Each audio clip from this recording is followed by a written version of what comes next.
야곱아 어찌하여 내가 말하며 이스라엘아 내가 이르기를 내 길은 여호와께 숨겨졌으며 내 송사는 내 하나님에게서 벗어난다 하느냐. 너는 알지 못하였느냐 듣지 못하였느냐. 영원하신 하나님 여호와 땅끝까지 창조하신 이는 피곤하지 않으시며 곤비하지 않으시며 명철이 한이 없으시며 피곤한 자에게는 능력을 주시며 무능한 자에게는 힘을 더하시나니 소년이라도 피곤하며 곤비하며 장정이라도 넘어지며 쓰러지되 오직 여호와를 앙망하는 자는 새 힘을 얻으리니 독수리가 날개치며 올라감 같을 것이요 다른 박질하여도 곤비하지 아니하겠고 걸어가도 피곤하지 아니하리로다. 아멘. 하나님 아버지, 주님의 은혜 가운데 예배로 모였습니다. 이 시간 특별히 이 청년부 주간 예배로 드리우니 주님 이 예배를 기뻐 받아 주시고 우리 모두에게, 특별히 우리 청년들에게 큰 은혜와 성령의 역사로 함께하여 주시옵소서. 이 시간 말씀을 나누고자 합니다. 주신 말씀으로 우리의 심령이 새로워지고 믿음으로 결단하며 나아가는 복된 시간 되게 하여 주시옵소서. 감사드리며 예수님의 이름으로 기도하옵나이다. 아멘. 할렐루야. 네, 이 청년부 주간 예배로 나오신 사랑하는 성도님들, 그리고 우리 사랑하는 여디디아 청년들 주님의 이름으로 환영하고 축복합니다. 네, 우리 이 시간 옆에 계신 분들과 이렇게 인사했으면 좋겠습니다. 주님 안에, 주님의 사랑 안에 거합시다. 네. 다시 한번 인사하길 바랍니다. 주님을 앙망합시다. 네, 주님 사랑 안에 거하며 언제나 주님 안에서 주님을 앙망하며 살아가는 우리 양일교회 되기를 간절히 축복합니다. 네. 사단이 한 가게를 차렸습니다. 판매 물건은 바로 사람들의 죄된 마음입니다. 욕심, 슬픔, 또 자만심, 쾌락, 분노 등이었습니다. 그러나 이것들은 이제 여름 바겐세일 중이었습니다. 그러나 한 가지 세일을 하지 않는 인기 물건이 두 가지가 있었습니다. 무엇이냐면 다른 물건들은 충분히 재고가 있는데 요즘 이 물건은 재고가 많이 없었던 것이죠. 바로 어떤 물건이겠습니까? 낙심과 절망입니다. 사단은 말합니다. 이 물건이 내가 가지고 있는 것 중에서 가장 귀한 물건입니다. 이 물건이 없으면 사람들 마음속에 깊이 들어가서 일할 수 없습니다. 역사상 위대한 업적을 남겼던 사람들의 공통점이 있습니다. 그것이 무엇이냐면 바로 절망의 상황 가운데서도 그 절망을 이기고 삶의 열매를 맺어갔다는 것이 위대한 인물들의 그 공통점입니다.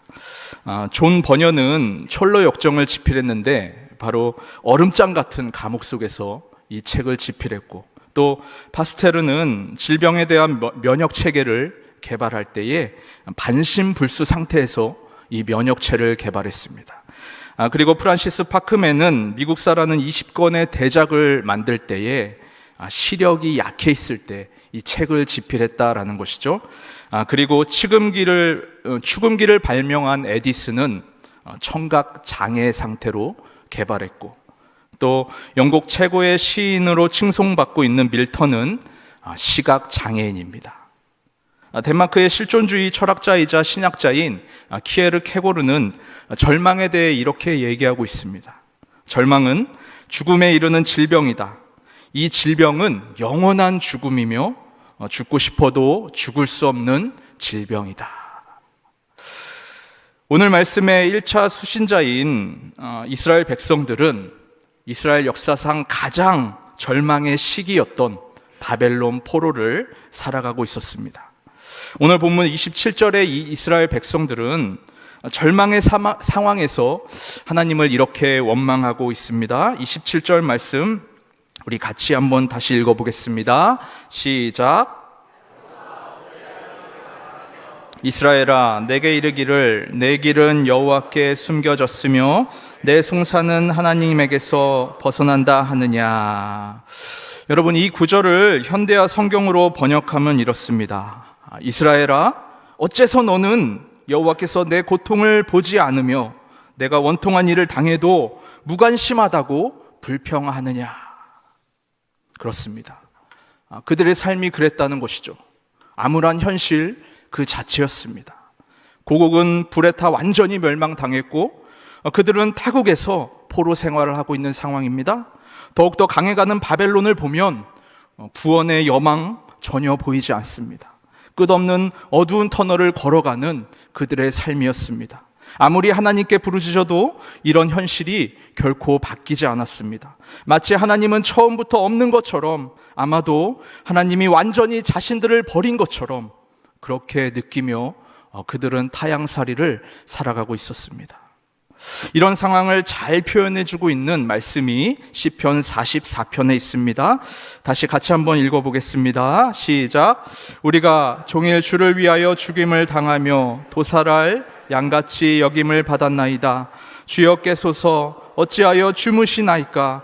일어나시고 우리를 영원히 버리지 마소서.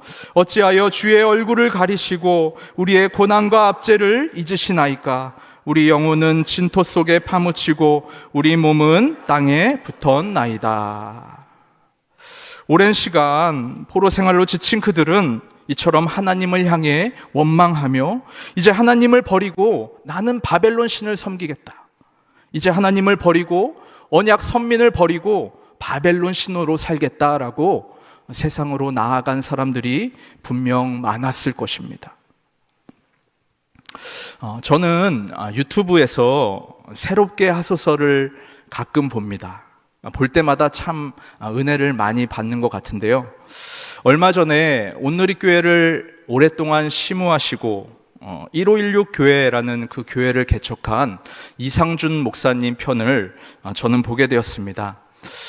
이상준 목사님이 요즘 하시는 사역이 이제 무신론자에게 가서 복음을 변증하며 그들을 다시 하나님의 자녀로 돌이키는 그런 귀한 사역을 감당하고 계시는데, 예전에는 이상준 목사님이 성인들을 많이 만났다고 합니다. 그러나 점점 시대가 지나갈수록 청년들을 많이 만나고 또 고등학생들을 많이 만나고 심지어는 요새는 초등학생들을 만난다고 합니다. 어떤 권사님이 그 목사님에게 와서 우리 손자가 정말 다니엘처럼 귀한 믿음의 자녀였는데 한순간에 하나님을 버렸다고 합니다. 초등학교 5학년이 올라가서 이제 담임 선생님을 만났는데 그 선생님이 이제 무신론자였다라는 것이죠. 그래서 그 담임 선생님의 영향을 받아서 신앙을 버렸다고 그렇게 한탄하며 목사님을 찾아오셨다고 합니다. 이처럼 여러분, 이 시대는 신앙을 버리고 무신론자가 되는 사람들이 굉장히 많은 것 같습니다. 지금 이 시대의 청년들도 그렇죠, 여러분. 지금 20대 청년들의 복음화율이 몇 퍼센트인지 아십니까? 20대라서 그런지 2%라고 합니다. 굉장히 많은 청년들이 하나님은 없다 하며 교회를 떠나서 세상으로 나아가고 있는 것이죠. 세상으로 나아가는 젊은이들이 정말 많은 것 같습니다. 왜 교회를 떠나 세상으로 나아가는 청년들이 이렇게 많을까? 여러 가지 이유가 있겠지만 오늘 본문 말씀처럼, 오늘 본문의 수신자들처럼 정말 알 수 없는 그런 고난의 상황 가운데 있었을 때 하나님의 부재를 경험하며 하나님이 없다라며 떠나가는 청년들이 있다라는 것이죠. 여러분, 우리가 함께 예배하고 있는 우리 사랑하는 이 청년부는 20살부터 26살까지 이렇게 여디디아라는 공동체 이름으로 함께 모여서 예배를 드리고 있는데요. 바로 우리 여디디아 청년들이 요즘 사회적으로 이슈가 많이 되고 있는 MZ세대입니다. 여러분, MZ세대 다 아시죠? 네. MZ세대는 인터넷이나 또 스마트폰, SNS를 굉장히 잘 다루는 세대입니다. 그래서 그것들을 통해서 정보 습득력이 굉장히 빠른 것이죠. 저도 사실 이 사실에 대해서 여러분 굉장히 동의하고 있는데요. 우리 사랑하는 임원들과 우리 택준이, 민영이 또 기웅이, 혁이와 이렇게 같이 사역을 하면서 느낀 점이 뭐냐면 정말 노트북이나 아이패드, 핸드폰 등을 잘 활용해서 굉장히 일을 잘한다는 생각을 참 많이 하게 됐습니다. MZ세대가 또 하나의 특징이 있는데 그것이 뭐냐면 역대 가장 스펙이 높다라는 것입니다. 우리나라 역사상 가장 스펙이 높은 20대이다라는 것이죠. 그러나 아이러니한 것은 무엇입니까, 여러분? 우리나라 70년 역사 가운데 정말 스펙이 높고 가장 똑똑하고 가장 스마트한 세대가 지금의 20, 30대인데 어떻습니까, 여러분? 희망 없이 우울하게 세상을 살아가고 있는 것이죠. 왜 그렇습니까?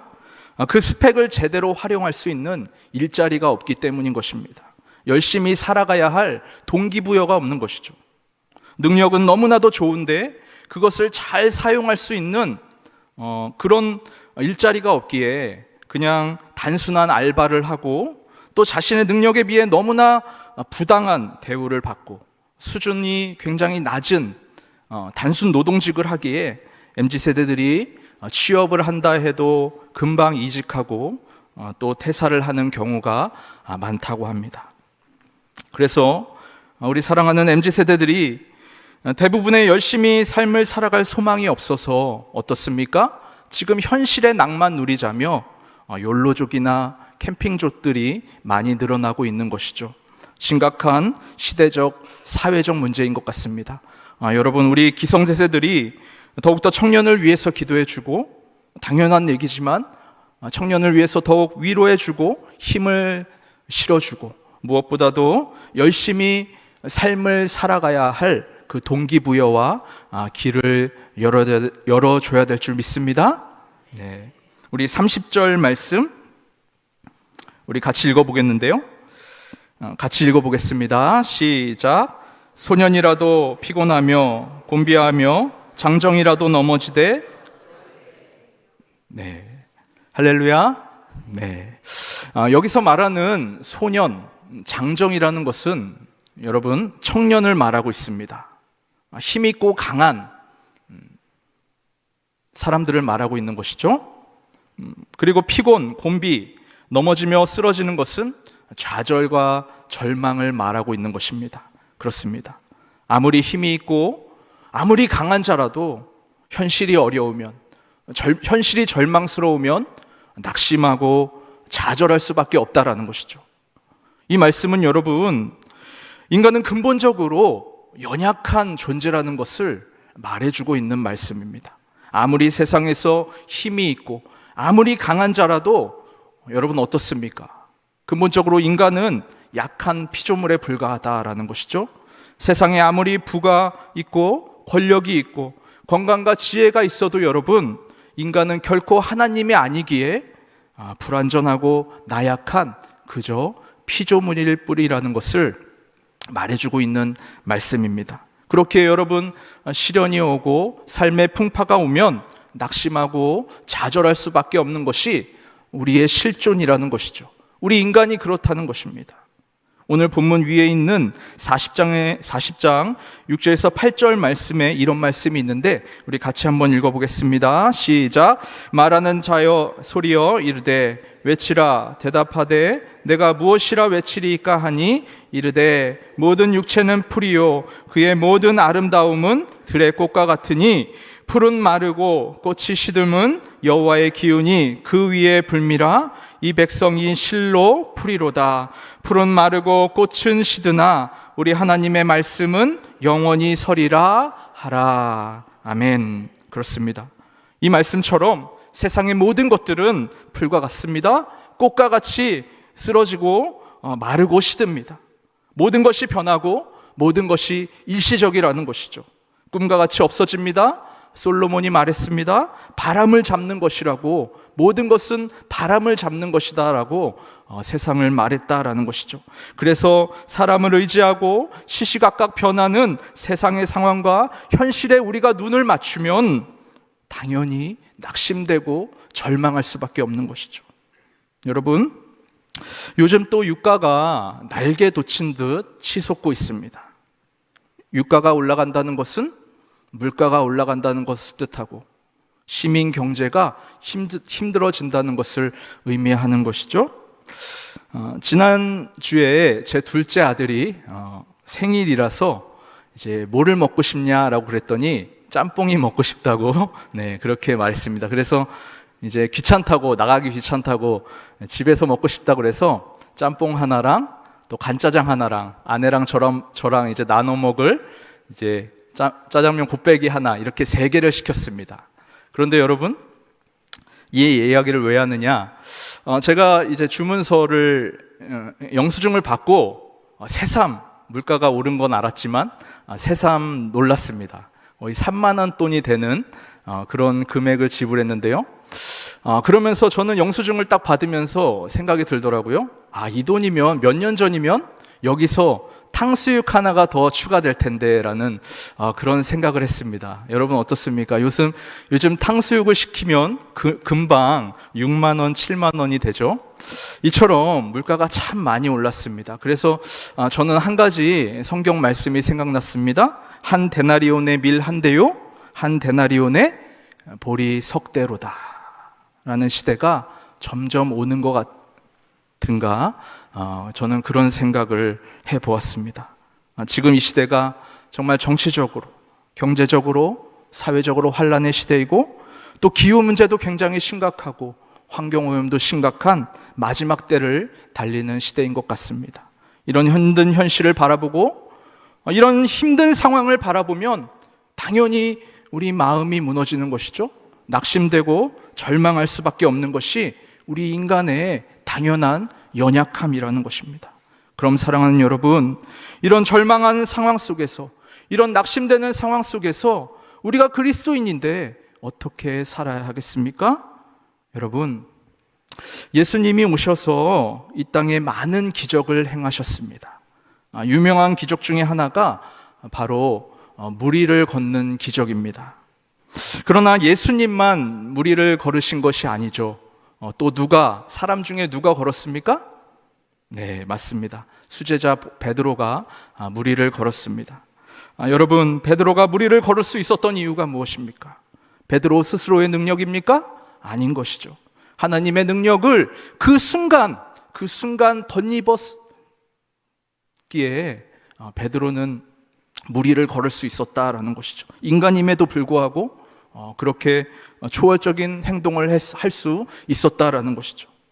그리고 하나님의 능력을 덧입을 수 있었던 것은 여러분, 베드로의 눈이 예수님을 바라봤기 때문입니다. 예수님을 바라봤기에 베드로는 하나님의 능력을 덧입을 수 있었고 사람이 할 수 없는 그런 놀라운 일을 행할 수 있었습니다. 그러나 여러분, 금방 베드로는 물에 빠져버리게 되었습니다. 왜입니까?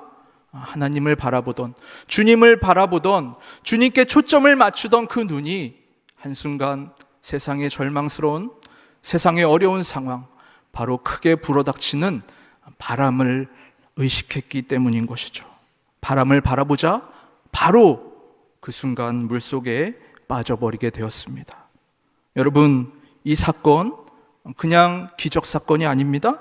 이 사건을 통해 그리스도인은 광야와 같은 세상, 파도와 같은 세상, 고해와 같은 세상에 어떤 삶의 방식으로 살아가야 하는가 잘 우리 주님께서 말씀해 주시고 있는 그런 기적인 것이죠. 우리는 세상 속에 살아가고 있지만 우리는 그리스도인이기에 세상을 바라보며 세상에 초점을 맞추며 살아가는 존재가 아닌 줄 믿습니다. 세상에 살지만 하늘을 바라봐야 한다라는 것이죠. 우리는 하나님의 자녀이기에 세상을 살지만 주님께만 초점을 맞추며 살아가야 할 존재인 줄 믿습니다. 여러분, 그럴 때 베드로가 무리를 걸어갔듯이 그럴 때 우리가 세상을 이기며 살아갈 수 있을 줄 믿습니다. 여러분, 이긴다는 것은 세상에서 성공하는 것이 아닙니다. 이긴다는 것은 세상을 누리며 살아가는 것이 아닙니다. 이긴다는 것은 어려운 상황 속에서도 절망하지 않고 낙심하지 않으며 살아가는 것입니다. 이긴다는 것은 절망할 수 있는 현실 속에서도 세상 사람들은 절망하지만 우리는 그리스도인이기에 절망할 수밖에 없는 현실 가운데서도 오히려 기쁨을 누리며 평안을 누리며 오히려 주님께 감사하며 살아가는 것이 세상을 이기며 살아가는 삶인 줄 믿습니다. 바로 오늘 말씀에도 동일하게 말씀하고 계시는 것이죠.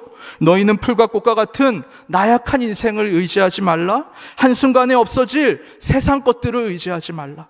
능력이 한이 없으신, 명철이 한이 없으신, 세상을 창조하신 그 새 창조의 능력을 소유하신 하나님만을 의지하라라고 오늘 말씀은 말씀하고 계신 것입니다. 오늘 말씀 28절에서 31절 말씀 우리 다시 한번 읽어보겠습니다. 시작.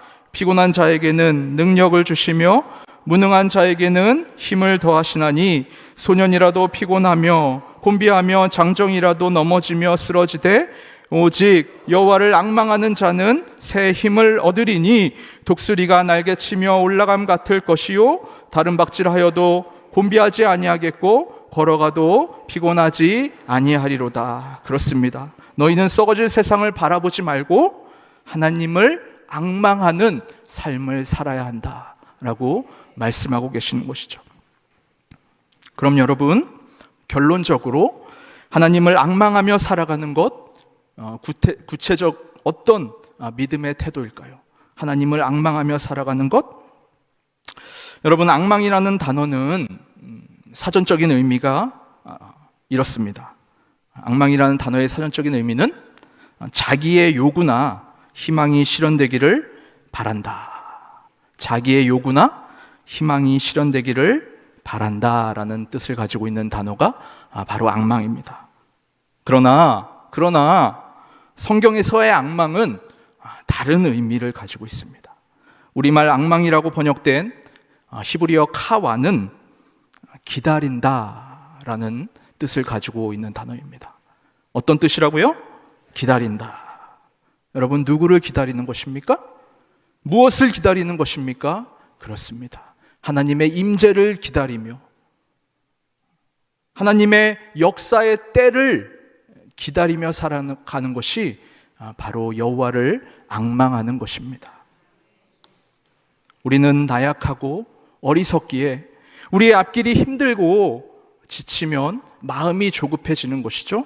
당장 문제가 해결되지 않으면 낙심이 됩니다. 당장 어려움에 처하면 하나님을 의심하는 것이죠. 불평, 원망, 더 나아가 절망하게 됩니다.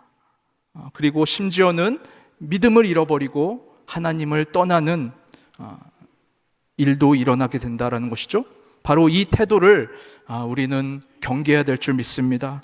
이스라엘 백성들이 그랬다는 것입니다. 70년 포로 생활을 하고 있을 때에 하나님의 때를 기다리지 못하고 조급한 자들은 신앙을 버렸습니다. 하나님의 때를 기다리지 못하고 세상 문화에 취하고 세상 멸망의 길로 떠나갔다라는 것이죠. 그러나 하나님을 앙망하는 자들, 하나님의 때를 기다리는 자들은 믿음을 지켰다라는 것이죠. 신앙의 때를 지켰다라는 것이죠. 그런 믿음과 신앙을 지키고 하나님을 앙망하며 살아갔던 자들은 여러분, 하나님의 때에 고국으로 돌아가는 귀한 영광을 누렸다라는 것입니다. 여러분, 하나님의 생각은 우리의 생각과 다릅니다. 하나님의 때는 우리가 정해놓은 그런 우리가 계획하는 때와 다르다는 것이죠. 하나님의 때에 70년이 차야만 이스라엘은 해방될 수 있었다라는 것이죠. 그래서 정확히 70년 후에 예수님을 예표하는 고레스를 통해서 하나님이 구원을 이루어 주셨습니다. 온전히 회복시켜 주셨습니다. 이때까지 참고 인내하며 믿음을 지키고 어렵지만 신앙을 지키는 하나님의 때를 기다리는 것이 바로 하나님의 자녀들이 할 일이었다라는 것이죠. 내 주장과 내가 정한 시간을 하나님께 강요하는 것이 아니라 신실하신 하나님의 계획을 믿으며 미쁘신 하나님의 그 시간표를 굳게 붙잡으며 회복의 때를, 부흥의 때를 기다리며 살아가는 것, 이것이 여호와를 앙망하는 하나님의 자녀들의 삶인 줄 믿습니다. 그럴 때 어느 날 베드로가 무리를 걸었던 것처럼 하나님의 때가 차면 우리에게 새 힘을 주실 줄 믿습니다. 우리 청년들에게 독수리 날개침 같은 주님의 능력으로 부흥의 때를 일으켜 주실 줄 믿습니다. 이 나라 이 민족을 다시 새롭게 거룩한 민족으로 회복시켜 주실 우리 청년들로 새롭게 해 주실 줄 주님의 이름으로 간절히 축복합니다. 2세기 문서인 디오그네투스에게 보낸 서신이라는 글이 있는데요. 바로 이 글은 초대교회 교인들에 관한, 그 당시 초대교회 교인들을 비신자가 초대교회 교인들을 보고 이렇게 적었던 글이 있는데, 제가 이 글을 읽겠습니다. 그리스도인들은 자기 나라에 살지만 그냥 체류자들처럼 산다. 남들과 똑같이 시민으로서의 의무를 분담하면서도 체류자들이 겪는 상황을 고스란히 참아낸다. 육체를 입고 살지만 육체를 따라 살지 않는다. 지상에서 세월을 보내지만 천상의 시민들이다. 그리스도인들은 규정된 법을 준수하는 동시에 법을 능가하는 생활을 한다. 모든 사람을 사랑하고 모든 사람에게 박해를 받는다. 제대로 알려지지 않은 채 비난을 받는다. 그들은 죽임을 당하지만 그럼에도 불구하고 산다. 가난하지만 많은 사람을 부욕해 한다. 모든 것이 부족하지만 매사에 넉넉히 지낸다. 불명예를 당하지만 그런 상황 속에서도 칭송을 받는다. 욕을 먹어도 복을 빈다. 모욕을 당해도 정중한 태도로 갚는다. 의를 행하면서도 행악자로 처벌을 받는다. 처벌을 받을 때에는 기쁨을 잃지 않는다. 하지만 그리스도인들을 미워하는 사람들은 그렇게 미워하는 이유를 대지 못한다. 사랑하는 여러분, 초대교회 성도들이 이런 세상을 이기는 믿음을 살 수 있었던 것은 바로 하나님을 앙망하는 그 신앙으로, 하나님의 때를 기다리는 그 믿음으로 살아갔기에 이런 귀한 삶을 살아가게 되는 줄 믿습니다. 말씀을 마치겠습니다. 사랑하는 여러분, 현재 어떤 어려움, 어떤 힘든 현실의 상황 가운데 있으십니까? 바벨론에 갇혀있는 이스라엘 백성들 같은 그런 어떤 답답하고 어려운 문제 가운데 있으십니까? 여러분, 하나님을 바라보는 저와 여러분 되길 간절히 바랍니다. 나를 영원토록 사랑하시는 우리 주님, 그동안 내 삶 속에서, 과거의 나의 삶 속에서 신실하게 역사하셨던 그 주님, 그 주님을 바라보며 하나님의 때를 앙망하며 하나님의 계획을 믿으며 상황과 현실을 충분히 역전시키실 수 있는 그 능력을 소유하고 계신 하나님을 굳게 붙잡으며 하나님을 앙망하며 살아가는 우리 사랑하는 여디디아 청년들, 우리 성도님들 되시기를 주님의 이름으로 간절히 축복합니다. 기도하겠습니다. 하나님 아버지, 우리를 사랑하여 주셔서 예수 십자가의 은혜로 자녀 삼아 주심에 감사를 드립니다. 우리가 주님의 은혜로 구원의 길을 걸어갈 때 때로는 주님, 어려운 삶의 문제가 있습니다. 어려운 삶의 그런 절망 가운데, 낙심 가운데 빠져들 때가 있습니다. 주님, 그럴 때 세상 어떤 것으로 해결하려는 그런 불신앙적 모습을 벗어버리고 주님을 앙망하며 주님 주신 힘으로 살아가는 우리 모두가 되게 하여 주시옵소서. 언제나 신실하신 하나님의 때를 기다리며 하루하루 믿음을 지키며 하나님의 영광을 위해 살아가는 우리 양일교회 모든 주님의 권속들 되게 하여 주시옵소서. 감사드리며 예수님의 이름으로 간절히 기도하옵나이다. 아멘.